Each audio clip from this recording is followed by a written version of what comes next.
კიდევ ერთხელ მოგესალმებით, თქვენ უყურებთ გადაცემას დღის თემა, მე ვარ მისი წამყვანი თამთა სანიკიძე. თითქმის 2 წლიანი პაუზის შემდეგ პირველი კომუნიკაცია ბრიუსელთან ხვალ ევროკომისიის წარმომადგენლებსა და ქართულ დელეგაციას შორის ტექნიკური ხასიათის შეხვედრაა ჩანიშნული იმის გასარკვევად, თუ როგორ ასრულებს საქართველო უვიზო მიმოსვლის კრიტერიუმებს. ევროკომისიას პრეტენზიები აქვს, პრეტენზიებს ქვეყნის სუვერენიტეტის დათმობის მცდელობა და უვიზო მიმოსვლის პოლიტიკურ ინსტრუმენტად გამოყენება დაფასებს ოფიციალური თბილისი, რომელიც ამტკიცებს, რომ ბრიუსელი საქართველოს ახლა პოლიტიკურ კრიტერიუმებს და წინაპირობებს უყენებს. საქართველოს დიპლომატიური და სამსახურებრივი პასპორტების მფლობელი მოქალაქეები უვიზო რეჟიმით უკვე ვეღარ სარგებლობენ. სწორედ შეჩერების მექანიზმის პროცესი ითვალისწინებს ხვალინდელ შეხვედრას. ემუქრება თუ არა საქართველოს 2017 წელს ამოქმედებული ვიზა ლიბერალიზაციის დაკარგვა, მით უმეტეს იმ ფონზე, რომ ცოტა ხნის წინ ევროკავშირმა უვიზო მიმოსვლის შეჩერების პროცედურა გაამარტივა. საყურადღებოა ის ფაქტიც, რომ 2024 წლის ანგარიში საქართველომ ძირითადად ადამიანის უფლებრივი მდგომარეობის მხრივ კრიტიკული შენიშვნები მიიღო, რასაც 2025 წლის ივლისში კონკრეტული რეკომენდაციები მოჰყვა. ევროკომისია ამბობს, რომ საქართველოს ხელისუფლებას მითითებული რეკომენდაციები ამ დრომდე არ აქვს შესრულებული. უვიზო მიმოსვლის მქონე ქვეყნის მიმართ შეჩერების მექანიზმის ამოქმედების საფუძვლებია ევროკავშირის ქვეყნებში საქართველოს მოქალაქეთა არალეგალური მიგრაციის ზრდა, რეადმისიის ვალდებულების შეუსრულებლობა, ანუ არალეგალთა დროულად დაბრუნების პროცესის შეფერხება, ადამიანის უფლებები, ევროკავშირის სავიზო ზიასთან საქართველოს სავიზო პოლიტიკის აცდენა, უსაფრთხოების რისკები. რა არგუმენტებით მიდის ქართული დელეგაცია ბრიუსელში და როგორია მოლოდინები თბილისში? სწორედ ამ თემებზე ვისაუბრებთ დღევანდელ გადაცემაში. ჩვენი სტუმრები იქნებიან პარტია გახარია საქართველოსთვის საპარლამენტო ფრაქციის თავმჯდომარის მოადგილე გიგა ფარულავა და პარლამენტის რეგიონული პოლიტიკისა და თვითმმართველობის კომიტეტის თავმჯდომარე ირაკლი ქადაგიშვილი. გადაცემას ვიწყებთ გიგა ფარულავასთან საუბრით. მოგესალმებით, ბატონო გიგა, მადლობა გადაცემაში სტუმრობისთვის. მოგესალმებით, მივესალმებ მაყურებელს, მადლობა თქვენ მოწვევისათვის. მოკეთ დავიწყოთ, როგორია თქვენი პარტიის მოლოდინი ხვალინდელი შეხვედრის მიმართ. ელოდებით თუ არა, რომ შეიძლება უკვე კონკრეტული გადაწყვეტილება მოხდეს ხვალინდელ დიალოგს, ხვალინდელ კომუნიკაციას, რაც შესაძლოა დასრულდეს უვიზო მიმოსვლის შეჩერებით. მოდი პირველ რიგში ხვალინდელი დღის შეფასებით დავიწყოთ, რა თქმა უნდა, მნიშვნელოვანი დღე არის, მაგრამ სამწუხაროდ, როგორც ოპოზიციის ალკოული ნაწილი, ასევე ხელისუფლება ხვალინდელ დღეს საკუთარი, ასე ვთქვათ, პროპაგანდისთვის იყენებს სხვადასხვა მეთოდით და როგორც თქვენ აღნიშნეთ, ხვალინდელი ეს შეხვედრა, რა თქმა უნდა, მნიშვნელოვანი არის, მაგრამ არის ტექნიკური ხასიათის შეხვედრა, რომელიც უკავშირდება პირდაპირ დიპლომატიური პასპორტების, ასე ვთქვათ, უვიზო მიმოსვლის შეჩერებას. რაც შეეხება მოლოდინებს, ოცნების ხელისუფლების პირობებში განსაკუთრებული მოლოდინები ნამდვილად არ გვაქვს. მიუხედავად იმისა, რომ ეს არის ტექნიკური ხასიათის შეხვედრა ქართულ წარმომადგენლობას და ევროკავშირის ევროკომისიის შესაბამის წარმომადგენლობას შორის, ჩვენ არ ვიცით გრძელვადიან პერსპექტივაში 6 თვეში თუნდაც წლის ბოლოსთვის ამ კონკრეტულ თუნდაც ხვალინდელ შეხვედრას პირველ რიგში რა შედეგები ექნება და რა შედეგის მომტანი იქნება ის უშუალოდ შემდგომ პერიოდისთვის ჩვენი რიგითი მოქალაქეებისთვის. რაც შეეხება მოლოდინებს, ჩვენ კიდევ ერთხელ ვამბობთ, რომ ჩვენ გვაქვს რა თქმა უნდა მოლოდინი ჩვენი სტრატეგიული პარტნიორი ქვეყნების ევროკავშირის, რომელიც პარტნიორი არიან არა ქართული ოცნების, არა რომელიმე კონკრეტული პარტიის, არამედ პარტნიორი არიან ჩვენი ქვეყნის ევროპული მომავლის დემოკრატიული განვითარების. იმედს ვიტოვებთ, რომ მათი კეთილგონიერებით იქნება მიღებული გადაწყვეტილება, რომელიც არ შეეხება რიგით მოქალაქეებს და დღეს თუ ვინმე ჩვენს ქვეყანას აშორებს ჩვენს ევროპულ მომავალს, ევროინტეგრაციას, ამაზე პასუხისმგებელი პირები არიან თავად ოცნების ის ლიდერები, ვინც სამწუხაროდ დღეს მართავენ. რა ნაწილზე არიან პასუხისმგებლები? უფრო რომ დავკონკრეტდეთ, ჩვენ ვიცით, რომ კონკრეტულ კრიტერიუმებს და კონკრეტულ ფაქტორებს ემყარება ვიზა ლიბერალიზაციის რეჟიმის მოქმედება. ხო, მათ შორის არის მაგალითად მიგრაციის კონტროლი, მიგრაციის მონიტორინგი, იგივე რეადმისიის ვალდებულების შესრულება, რაც ჩამოთვალეთ თავშივე, დოკუმენტების უსაფრთხოება, საზღვრების მიგრაციის საკითხი, საზოგადოებრივი უსაფრთხოება და მასთან დაკავშირებული რისკების მართვა. ამ ნაწილში როგორ ფიქრობთ? ანუ ხელისუფლება საქართველოს ასრულებს თუ არა იმ კონკრეტულ ვალდებულებებსა და შეხედეთ ხვალინდელ შეხვედრას აქვს რა თქმა უნდა თავის საფუძველი და მიზეზი. რამდენიმე თვის წინ თორსტოვი მარტის თვეში მოხდა შეჩერება დიპლომატიური ვიზების და ამის მთავარი გამოწვეული მიზეზი ეს არ არის საზღვრის კონტროლი ან რამე ტექნიკური ხასიათის პრობლემები. ამის მთავარი ფუნდამენტური საფუძველი არის ის ანტიდემოკრატიული პროცესები, ადამიანის უფლებების დარღვევა და სხვა ის მიმდინარე პროცესები, რაც 2024 წლის საპარლამენტო არჩევნების შემდეგ სამწუხაროდ თანმიმდევრულად მიზანმიმართულად აწარმოა ოცნებამ. ოცნების ხელისუფლებამ იმისათვის, რომ შეენარჩუნებინა საკუთარი ძალაუფლება. ამ ოცნება დღეს ცდილობს ხვალინდელი შეხვედრა, მათ შორის დიპლომატიური ვიზების შეჩერება დაიყვანოს ტექნიკურ დონემდე, თუნდაც ხვალინდელ შეხვედრას, როდესაც მე ვთქვი საკუთარი მიზნებისთვის, პროპაგანდისთვის იყენებენ, მეთქი გულისხმობ იმას, რომ ისინი ცდილობენ ტექნიკურ დონემდე, საზღვრის კვეთის, ასე ვთქვათ, მიგრაციის კონტროლამდე დაიყვანოს რეალურად. თავარი ფაქტორები ხომ არსებობს ამას ეყრდნობა. არა, ეს არის ტექნიკური საფუძველი, რომელიც რა თქმა უნდა, უვიზო მიმოსვლის აღდგენა ან შეჩერება ბევრ ტექნიკურ დეტალს მოიცავს. მაგრამ თავარი ამოსავალი წერტილი, რის გამოც ევროკავშირმა დიპლომატიური ვიზების უვიზო მიმოსვლა შეაჩერა, ეს არის ის ადამიანის ფუნდამენტური ღირებულებები და თავისუფლებების შეზღუდვა, შელახვა, რაც ბოლო წლების განმავლობაში აქტიურად მიმდინარეობს საქართველოში. საქართველოს ხელისუფლება ამტკიცებს, რომ ყველა ეს ფაქტორი, რაც თქვენ ახლა ჩამოთვალეთ, მათ შორის იგივე ის კანონების გაუქმება, იმიტომ რომ ჩვენ ვიცით, რომ 2025 წლის ივლისში, როდესაც 2024 წლის ანგარიშზე დაყრდნობით ევროკომისიამ კონკრეტული რეკომენდაციები გამოაქვეყნა, იქ იყო კონკრეტული რეკომენდაციები, მაგალითად, რომ გაუქმდეს რამდენიმე კანონი, მათ შორის იგივე გამოხატვის თავისუფლები, შეკრების თავისუფლების შესახებ კანონებში შესული ცვლილებები, ოჯახური ღირებულებების და არასრულწლოვანთა დაცვის კანონი, უცხოური გავლენის გამჭვირვალობის კანონი. შესაბამისად, მართველი გუნდი ყველა მოთხოვნის მიღმა ხედავს ქვეყნის სუვერენიტეტის დათმობის მცდელობას და პოლიტიკურ წინაპირობებს და ამბობს, რომ კრიტერიუმებს ახლა ევროკომისიამ დაამატა საქართველოსთან მიმართებაში პოლიტიკური კრიტერიუმები და პოლიტიკური წინაპირობები. მოდი ეს შევხედოთ. ერთი რას ამბობს ოცნება და მეორე არის რა არის ობიექტური რეალობა.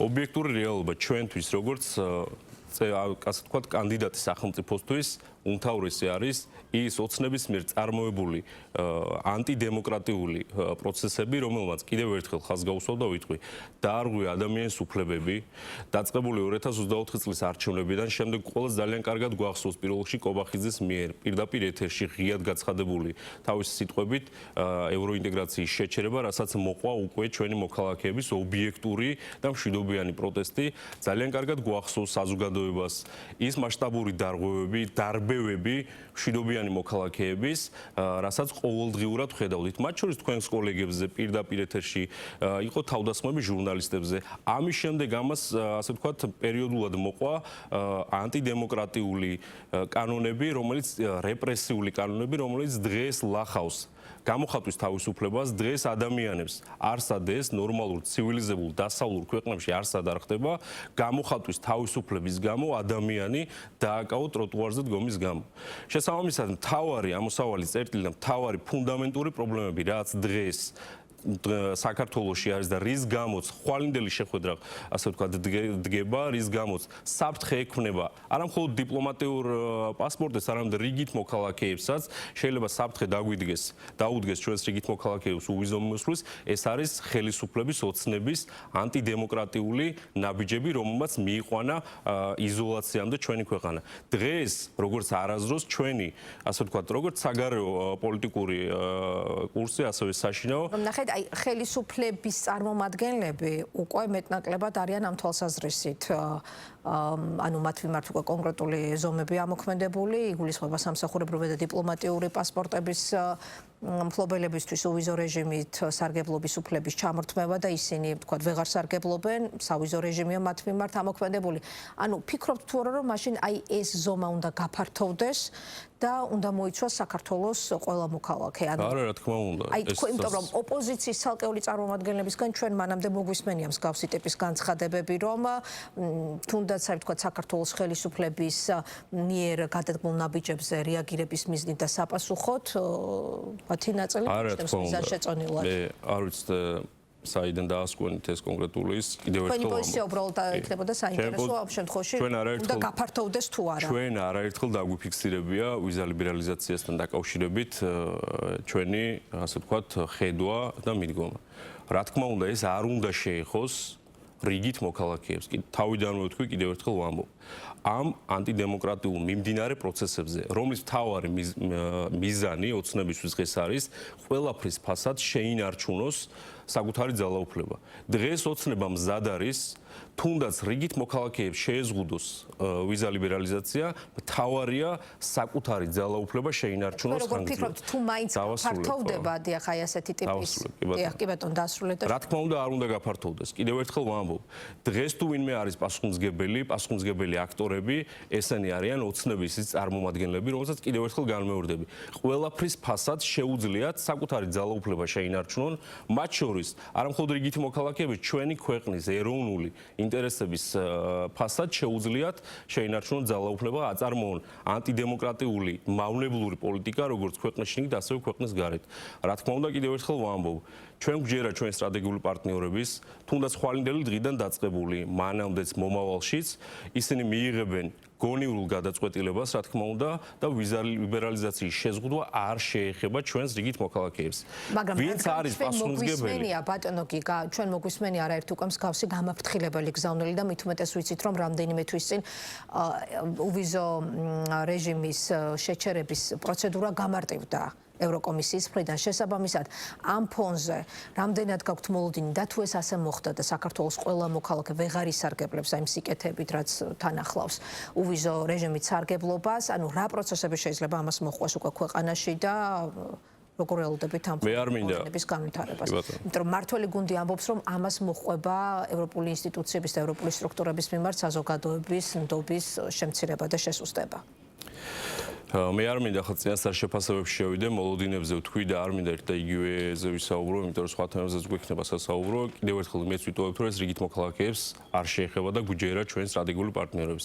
მაგრამ დღეს თუ ვინმეს პასუხისმგებლობა ეკისრება და თუ დადგება ის დრო არ აქვს შობა წლის ბოლოს იქნება რამდენიმე ოცნების ხელისუფლების პირობებში შეუძლებელია პროგნოზირება თუნდაც ერთ კვირაში რა ასე ვთქვათ მავნებლური შედეგი შეიძლება დაუდგეს ჩვენს ქვეყანას როგორც ქვეყნის შიგნით ასევე ქვეყნის გარედან. შესაბამისად წინასწარ მოლოდინებზე ვერ ვისაუბრებ, მაგრამ გვჯერა ჩვენი პარტნიორების ეს რიგით მოქალაქეებს არ შეეხება, რაც შეეხება ასე ვთქვათ პერსონიფიცირებას საგარეო მიმართულებიდან პასუხისმგებელ პირებზე კიდევ ერთხელ ვამბობ, პასუხისმგებელი პირები არიან ოცნების ლიდერები, დაწყებული ივანიშვილიდან თითოეული იმ ადამიანამდე, ვინც დღეს მზად არის საკუთარი ძალაუფლების შენარჩუნებისთვის კიდევ ერთხელ გაწიროს რიგითი მოქალაქის, ასევე ჩვენი ქვეყნის ეროვნულ ინტერესები. მაგ იქ არის 2025 წლის ივლისის რეკომენდაციებში ჩვენ ვიცით რომ წერილი გამოუგზავნეს საქართველოს საგარეო საქმეთა მინისტრს, სადაც რეკომენდაციებთან ერთად იყო თქვათ შეშფოთება გამოთქმული ცალკეულ საკითხებზე და ერთ-ერთი ეს შეშფოთება ეხებოდა იმას, რომ ევროკომისიის შეფასებით საქართველოს სავიზო პოლიტიკის შესაბამისობა ევროკავშირის სავიზო პოლიტიკასთან ამ შემთხვევაში არის პრობლემატური. და იქ იყო კონკრეტული მიმართულებაც, რომ მაგალითად ჩინეთთან, როდესაც გაფორმდა საქართველოს და ჩინეთს შორის 2024 წელს უვიზო მიმოსვლა, ამან კიდევ უფრო გაზარდა ეს დაშორების ხარისხი საქართველოსა და ევროკავშირის სავიზო პოლიტიკებს შორის შესაბამისობის კუთხით. ანუ თქვენი პარტიის პოზიცია ამ მხრივ როგორი არის, იზიარებთ თუ არა ამ შენიშვნას და პრეტენზიას და ფიქრობთ თუ არა რომ არ უნდა გაფორმებულიყო 2 წლის წინ ჩინეთთან უვიზო მიმოსვლაზე შეთანხმება. სანამ ჩინეთზე გადავალთ, ისე უვიზო მიმოსვლის ნაწილს შევეხებით თავიდან და ჩინეთი ძორცელი თემაა შევეხებით ასევე რა თქმა უნდა. კიდევ ერთხელ ვიტყვი, რომ დღეს ოცნების პროპაგანდა მუშაობს იმისთვის, რომ ეს უვიზო მიმოსვლის თემა დაიყვანოს ტექნიკურ დონემდე. ეს ნამდვილად არ არის ასე. თქვენ წერილი ახსენეთ და მე მოვიყვან მაგალითს ეუთოს მოსკოვის მექანიზმის უმძიმეს დასკვნას, რომელიც გასული ბოლო 2 წლის მოვლენებზე არის აქცენტირებული და პირდაპირ ხელისუფლებას მიუთითებს იმ მნიშვნელოვან პრობლემებზე, რომლებიც ეხება ადამიანის ფუნდამენტურ უფლებებს, გამოხატვის თავისუფლებას, ასე ვთქვათ, სასამართლოს დამოუკიდებლობას, ინსტიტუციების დემოკრატიულ პრინციპების არსებობას, რაც სამწუხაროდ ეს კონკრეტული შეფასებაც კი ოცნების მიერ, ასე ვთქვათ, აბუჩადიქნა აგნებული და ასე ვთქვათ, საქილიკო გახადეს მოსკოვის ეუთოს მოსკოვის მექანიზმის დასკვნა, რომელიც ჩვენ და სამწუხაროდ ბოლო ასე ვთქვათ წლების განმავლობაში ერთი ამოქმედდა რუსეთის მიმართ, ბელორუსის მიმართ და სამწუხაროდ საქართველო არის ქვეყანა ევროპულ დასავლურ სივრცეში, სადაც ამოქმედდა ეუთოს ეს მოსკოვის მექანიზმი. შესაბამისად, რაც შეეხება ვიზა ლიბერალიზაციის შეზღუდვას, აქ მთავარი ფუნდამენტური პრობლემა არის ის ანტიდემოკრატიული ნაბიჯები და კიდევ ერთხელ ვამბობ, არა ტექნიკური ნაწილები, ტექნიკურ ნაწილებში ოცნება ტექნიკურ ნაწილებში ოცნება ყოველთვის მაქსიმალურად ცდილობს იყოს მოწინავე პოზიციაზე, მაგრამ როდესაც ფუნდამენტურ ადამიანურ ღირებულებებს ეხება საქმე, ოცნება მიზან მიმართულად და ანტიდემოკრატიულად მოქმედებს, რაც ბუნებრივია ჩვენ სტრატეგიულ პარტნიორებთან, მათ შორის დასავლეთთან, შტატებთან, ევროკავშირთან ბუნებრივია ჩვენს ურთიერთობას აფუძებს, ვინაიდან დასავლური ღირებულებებისთვის მიუღებელია ანტიდემოკრატიული. მაგრამ მე კონკრეტული კითხვა დაგისვით, რა პრეტენზიაც აქვთ აი ჩინეთთან დაკავშირებით? უნდა გქონდეს თუ არა დღეს ქვეყანას უვიზო? კი ბატონო, გადავიდეთ ჩინეთთან. თუმცა ესეც ერთ-ერთ პრობლემატურ საკითხად არის ევროკომისიის ანგარიში მითითებული. რაც შეეხება ჩინეთთან ურთიერთობას, ბუნებრივია მნიშვნელოვანი არის ჩვენი ქვეყნისთვის ჩინეთთან გქონდეს ეკონომიკური მჭიდრო ურთიერთობა, კავშირი და ერთ-ერთი, რა თქმა უნდა, მნიშვნელოვანი სტრატეგიული ურთიერთობა ეკონომიკური აუცილებელი არის. განსაკუთრებით ჩვენს პოლიტიკურ გუნდს ნამდვილად ვერავინ ვერ ასწავლის, ასე ვთქვათ, რამდენად ღირებულია ჩინეთთან ურთიერთობა, ვინაიდან კიდევ ერთხელ საზოგადოებას მინდა გავახსენო, სწორედ გიორგი ახარია იყო ის ადამიანი, თავისი ეკონომიკის მინისტრობის დროს 2017 წელს მან გააფორმა სწორედ ჩინეთთან თავისუფალი ვაჭრობის ხელშეკრულება. რა თქმა უნდა გქონდეს ჩვენ მჭიდრო ეკონომიკური კავშირი, მით უმეტეს იმ ფონზე, რა გეოპოლიტიკურ მდგომარეობაში, სიტუაციაში ჩვენ დღეს ვიმყოფებით. დღეს არათუ დღეს ისტორიულად, სადაც დღეს ჩვენ ვართ, რა თქმა უნდა ჩვენ ვართ გზაგამტარი ჩინეთსა და ევროკავშირს შორის და მნიშვნელოვანი, ასე ვთქვათ, ეკონომიკური კავშირები შეგვიძლია გქონდეს. მაგრამ ეს არ უნდა ნიშნავდეს იმას, რომ ჩვენი პოლიტიკური, ასე ვთქვათ, სტრატეგიული პარტნიორობა დასავლეთთან, განსაკუთრებით შეერთებულ შტატებთან, რომელიც დამოუკიდებლობის მოპოვების შემდეგ არის ჩვენთვის უმთავრესი, უდიდესი მეგობარი, მათ შორის ჩვენი ტერიტორიული მთლიანობის, არაღიარების პოლიტიკის გამტკიცების მიმართულებით დავთმოთ, ასე ვთქვათ, და მათ. მაგრამ თვითონ ამერიკა ხომ ცდილობს ამერიკის პრეზიდენტი ჩინეთთან ურთიერთობის გაძლიერებას. ჩასული იყო ცოტა ხნის წინ პეკინში. მე ვალ იქამდე დავასრულებ. შესაბამისად, როდესაც ჩვენ გვყავს ესეთი სტრატეგიული პარტნიორი, რომელიც ჩვენი დამოუკიდებლობის მოპოვების დღიდან უმთავრესი, უდიდესი პარტნიორია, როგორც ჩვენი ტერიტორიული მთლიანობის შენარჩუნების, ტერიტორიების არაღიარების, რომელიც ეგზისტენციალური პრობლემა არის ჩვენთვის და დღეს თუ ვინმე ფიქრობს, რომ ამ გლობალური პოლიტიკის პირობებში ამერიკის ძალისხმევის გარეშე ჩვენ შევძლებდით ესეთ ფართო მასშტაბურ არაღიარების პოლიტიკის მიღწევას, ძალიან ცდება. აქვე პარალელი მინდა გავავლო რამოდენიმე დღის წინ, როდესაც ოცნება თავს იწონებს, ერთი მხრივ ადარებს, შეუძლებელია ჯერ ეს ერთი. უვიზო მიმოსვლა უნდა გქონდეს თუ არა საქართველოს ჩინეთთან კონკრეტული კითხვა დაგისვით. კი ბატონო, გქონდეს ეკონომიკური, სტრატეგიული მნიშვნელობის ურთიერთობა, მნიშვნელოვანია. კი ბატონო, გქონდეს ამაზე ხო არ ვსაუბრობ. ანუ ეს პრობლემურ თემაზე ეს არ შეიძლება მარტო ასე ვთქვათ კონტექსტიდან ამოგლეჯილად განვიხილოთ. დღეს რაც ბრიფინგზე ყობახიძემ ბრძანა ჩინეთთან სტრატეგიული ურთიერთობა შეადარა შეერთებულ შტატებთან სტრატეგიულ ურთიერთობას და დასძინა, რომ სტრატეგიული ურთიერთობა ისეთი უნდაო, როგორც ჩინეთთან გვაქვს და არა შეერთებულ შტატებთანო, ეს არის მავნებლური პოლიტიკა. ეს არის ან არაკომპეტენტური პოლიტიკა, ან უიცობა, ან მიზანმიმართული ნგრევა იმ, ასე ვთქვათ, სტრატეგიული კომუნიკაციისა, რაც წლების განმავლობაში, რა თქმა უნდა, შეერთებული შტატების ადმინისტრაციების ძალისხმევით ვაშენებთ დღემდე, ხო? შესაბამისად, შეუძლებელია, როდესაც შენ საუბრობ, ოცნება დღეს საზოგადოებას უმტკიცებს თავის პროპაგანდის საშუალებით, რომ აწარმოებს მულტივექტორულ საგარეო პოლიტიკას. შეუძლებელია ეს ჩვენ საგარეო პოლიტიკა. ხო, მაგრამ ნახეთ, აი როგორ დააზიანებს მაშინ ჩინეთთან სტრატეგიული პარტნიორობის ახალ დონეზე გადაყვანა ამერიკასთან, თქვათ, ისედაც გაუარესებულ ურთიერთობას. მაშინ, როდესაც თვითონ ამერიკა, ასევე ჩვენ ვნახეთ, რომ ევროკავშირის ცალკეული ქვეყნებიც ცდილობენ ურთიერთობის დაალაგებას და ეკონომიკური კავშირების გაღრმავებას ჩინეთთან. მე ხო არ მithქოს ეკონომიკური კავშირები არ უნდა გქონდეს. კიდევ ერთხელ ვიტყო და არ შემაწყვეტნოთ, რომ საზოგადოებისთვის კონტექსტი გასაგები იყოს. რა თქმა უნდა, ჩინეთთან, როგორც მსოფლიოში ერთ-ერთ უზარმაზარ ეკონომიკის წარმოებთან უნდა გქონდეს ეკონომიკური კავშირი. განსაკუთრებით, როდესაც იმ სტრატეგიულ მდგომარეობას ვიკავებთ ჩვენ გეოგრაფიულადაც, გეოპოლიტიკურად ყველანაირად გვართ გზაგამტარი ევროპისკენ, რა თქმა უნდა, ჩინეთისთვისაც მნიშვნელოვანია, მაგრამ წარმოვიდგინეთ, ჩვენ მნიშვნელოვანია ჩინეთისთვის, იმიტომ რომ ჩვენ ასე ვთქვათ, აქტიური, სტრატეგიული, სტაბილური მდგომარეობა გქონდეს ევროკავშირთან, დასავლურ ცივილიზაციასთან, ხო? თუ ჩვენ დღეს რაც ყობახიძემ თავისი ბრიფინგის დროს შეადარა, ასე ვთქვათ, და ფაქტიურად რა აზიანებს, რომ ამბობს, მსგავსი ტიპის შედარებები საგარეო პოლიტიკას აზიანებს. მით უმეტეს ქვეყნის პრემიერი პრეტენზია გაქვს მულტივექტორულ საგარეო პოლიტიკაზე გამოდიხარ და ჩინეთის ასე ვთქვათ ეკონომიკურ სტრატეგიულ მდგომარეობის ურთიერთობას ადარებ შეერთებული შტატების ასე ვთქვათ სტრატეგიულ პარტნიორობასთან. მაშინ როდესაც კიდევ ერთხელ ვიტყვით ამერიკა დღეს ჩვენი ქვეყნის უსაფრთხოებისთვის, ტერიტორიული მთლიანობისთვის, არაღიარების პოლიტიკის წარმოებისთვის არის ერთ-ერთი უმთავრესი უძლიერესი პარტნიორი.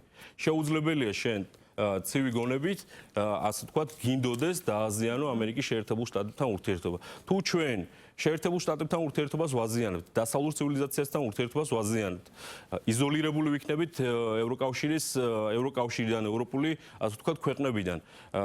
ბუნებრივია ამ შემთხვევაში ჩვენი როლი, ფუნქციურ გზაგამტარის როლიც ჩინეთისთვის, რა თქმა უნდა, უკვე ასე ვთქვათ, როლს კარგავს, მნიშვნელობას კარგავს. შესაბამისად, საგარეო პოლიტიკის დონეზე ჩვენთვის თავარია, რა თქმა უნდა, გქონდეს მჭიდრო კომუნიკაცია, ასე ვთქვათ, ეკონომიკური ჩინეთთან, მაგრამ ჩვენ, რა თქმა უნდა, ჩვენი უსაფრთხოების პოლიტიკური სტრატეგიის ნაწილში ჩვენი მთავარი სტრატეგიული პარტნიორები არიან შეერთებული შტატები, ევროკავშირი. ჩვენი ევროპული დასავლური ასე ვთქვათ არჩევანი ეს არ არის ანუ ოცნების ან რომელიმე პარტიის არჩევანი. ახლა სწორედ ამერიკის შეერთებული შტატებიდან, სწორედ ამერიკის შეერთებული შტატებიდან წინაკურას მნიშვნელოვანი გზავნილი მიიღო როგორც საქართველოს ხელისუფლებამ, რომელიც ახლა ურთიერთობის გადატვირთვას ცდილობს ვაშინგტონთან, ასევე ოპოზიციამ. ორი კვირის წინ თქვენი პარტიის წარმომადგენლები ჩოხდნენ, ისევე როგორც დანარჩენი ოპოზიციური ძალები, ამერიკის სახელმწიფო დეპარტამენტის დელეგაციას და შემდგომ გამოქვეყნდა ორი განცხადება ხელისუფლების და ოპოზიციური სპექტრის მისამართით. ერთ-ერთი მთავარი მოწოდება იყო, რომ უნდა იყოს დემოკრატია საჭიროებს ანუ ფუნქციონალური დემოკრატია პოლიტიკურ ოპოზიციას, რომელიც მონაწილეობს სახელმწიფო ინსტიტუტებში, იმ მოქალაქეთა ინტერესების წარმოსაჩენად, რომლებმაც მას მისცეს ხმა. როგორ გაიგეთ თქვენ ეს გზავნილი და სწორედ ამ გზავნილის გათვალისწინებით, ანუ როგორ ფიქრობთ, როგორ აისახება ეს თქვენი და დანარჩენი ოპოზიციის ეს გზავნილი თქვენი და დანარჩენი ოპოზიციის სამოქმედო გეგმაზე? რას შეცვლის ეს მოწოდება? იმიტომ რომ თქვენ ცოტა ხნის წინ დაბრუნდით პარლამენტში, ოპოზიციის დანარჩენი ნაწილი ამ დრომდე რჩება ბოიკოტის რეჟიმში. რა გითხრათ ამერიკის სახელმწიფო დეპარტამენტმა? ნიშნავდა თუ არა ეს გზავნილი, რომ ბოიკოტი იყო თავის დროზე შეცდომა? დანარჩენი ოპოზიციის აღქმებზე და მათ გეგმებზე ნამდვილად ვერ ვისაუბრებ, ეს მათ უნდა გითხოთ, რაც შეეხება ჩვენს პოლიტიკურ გუნდს, ჩვენს პოლიტიკურ გუნდს ყოველთვის ჰქონდა ჩვენი დღის წესრიგი, მოქმედებდით ჩვენი დღის წესრიგის შესაბამისად. რაც შეეხება ასე ვთქვათ, შეხვედრას დეპარტამენტ, ასე ვთქვათ, შტატების წარმომადგენლებთან, რა თქმა უნდა, ჰქონდა შეხვედრა, საზოგადოებაც ნახა და ერთ-ერთი უმთავრესი გზავნილი, რაც არის ამ შემთხვევაში, ეს არის ის, რომ შეერთებული შტატები არის ჩვენი ქვეყნის ხალხის სტრატეგიული პარტნიორი და არა რომელიმე კონკრეტული პარტიის. ეს იქნება ოცნების თუ ცალკეული ოპოზიციის. მთავარი გზავნილი იყო ეს. ასევე მთავარი გზავნილი ძალიან კარგად მოისმინა მათ შორის მარკო რუბიოს გზავნილი საზოგადოებამ, როდესაც თავად ყოველგვარი ასე ვთქვათ ტექსტების გარეშე თავად აღნიშნა იმ მიმდინარე პრობლემურ ასე ვთქვათ პოლიტიკურ პროცესებზე საქართველოში ანტიდემოკრატიულ, ანტიდასავლურ პრობლემებზე, მათ შორის საგარეო პოლიტიკურ ვექტორებთან დაკავშირებით, რის იმედის გამოთქვა, რომ გამოსწორდება ამ შემთხვევაში მმართველი ძალის მიმართ. ამ კონკრეტულ ასე ვთქვათ მარკო რუბიოს ეს განცხადება ბუნებრივია კობახიძეს მართულ გუნდს ულზე ძალიან ცუდად მოხვდა. ყველას გვახსოვს კობახიძის შეფასება და ასე ვთქვათ, როგორც თვითონ შევიათ, აი ამ ჩატებული პოზიციიდან დღეს იყო სწორედ ის შედარება ჩინეთის სტრატეგიულ პარტნიორობასა და შეერთებული შტატების სტრატეგიულ პარტნიორობას შორის. კიდევ ერთხელ ვამბობთ, შტატები არის ჩვენი ქვეყნის, ჩვენი ხალხის მთავარი სტრატეგიული პარტნიორი და არა ოცნების ან რომელიმე კონკრეტული ცალკეული ოპოზიციური პარტიის. ბოიკოტის შეცდომად შეფასება ამოიკითხეთ ამ გზავნილიდან. ჩვენ ბუნებრივია თავიდანვე, როდესაც დასრულდა საპარლამენტო არჩევნები, ყველა პარტიას მოუწოდებდით, ასე ვთქვათ, არ დაეთმოთ ის მანდატები, რა მანდატებიც ოპოზიციურმა ამორჩეულმა მიანიჭა თითოეულ პარტიას. სამწუხაროდ ამ რამდენიმე თქვა თქვენც არ გისაგებლიათ ამ მანდატებით. ბატონო, ჩვენ ვიყავით, ეს არის კონსტიტუციით განსაზღვრული უფლება, ჩვენ ბოიკოტში მანამდე ვიქნებით თუ ასე შემდეგ გავალთ რაღაც კონკრეტული პროცესების გამო, ეს არის კონსტიტუციური უფლება ჩვენი და ნებისმიერი პარტიის, მაგრამ ეს არ ნიშნავს იმას, რომ ჩვენი ამორჩეულის მიერ მინიჭებული მანდატი ჩვენ არ დაგვითმია და როდესაც ჩავთვალეთ საჭიროდ, მივიღეთ მონაწილეობა მათ შორის თვითმმართველობის არჩევნებში და შევედით. თუნდაც ის რამდენიმე თვე თქვენი მხრიდან და ამერიკის სახელმწიფო დეპარტამენტი იყო დაკარგული დრო და გაშვებული შანსი? შეცდომა თავიდანვე ვთქვით, არაერთხელ მოუწოდეთ მათ შორის პარტიებს არ დაეთმოთ მანდატები და მიიღოთ მონაწილეობა კონსტიტუციით განსაზღვრულ. ფიქრობთ, რომ დანარჩენი ოპოზიციის სამოქმედო სტრატეგიებში რაიმე ცვლილება მოჰყვება ამერიკის ამ გზავნილს? კიდევ ერთხელ ვიტყვით, დანარჩენი ოპოზიციის დღის წესრიგი ნამდვილად არ გვაინტერესებს, არც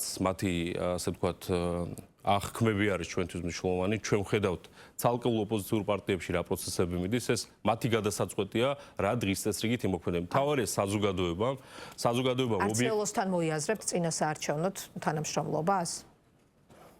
მოკლედ კონტექსტ დავიწყებ და ვერ ვასრულებ.